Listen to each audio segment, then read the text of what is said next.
அன்பே சிவம். இந்த ஒரு வார்த்தைக்குள்ளே வாழ்க்கையின் முழு அர்த்தம் இருக்கு. நம்ம எல்லாரும் சிவன்னா யாருன்னு நினைக்கிறோம்?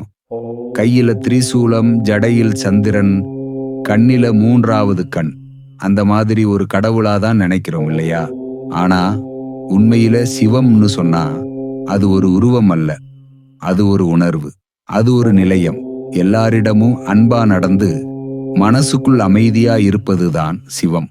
சிவபெருமான் அன்பாலே மகிழ்கிறார். அவர் பால், தேன், சந்தனம் வேண்டும்னு சொல்லல. அவர் சொல்றது ஒண்ணுதான். மனசு நல்லாரு, யாருக்கும் துன்பம் கொடுக்காத, அன்போட நட. அதுவே அவருக்கான பெரிய பூஜை. அன்பே சிவம்னால் என்னன்னா, நீங்க யாரையாவது மனமாற மன்னிச்சீங்கன்னா அது அன்பு. யாராவது கஷ்டப்பட்டா நீங்க உதவி நீங்கனா அது அன்பு. யாராவது துன்பப்படுறப்போ நீங்க அவருக்காக பிரார்த்தனை பண்ணீங்கன்னா அதுதான் சிவபூஜை.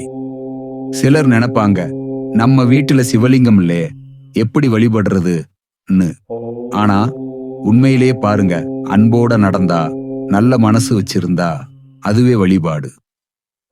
சிவன் இருக்கிற இடம் கோவிலில் மட்டுமில்ல, அவர் ஒவ்வொருத்தரின் மனசுக்குள்ளும் இருக்கிறார்.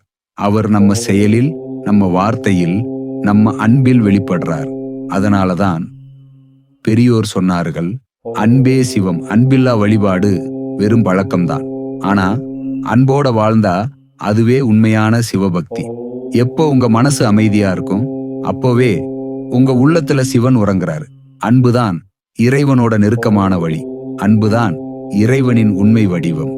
அதனால நண்பர்களே, அன்போட பேசுங்க, அன்போட நடங்க, யாரையும் காயப்படுத்தாதீங்க. அன்ப பரப்புங்க. ஏன்னா உண்மையிலே சொன்னா அன்பே சிவம். ஓம் நம சிவாய.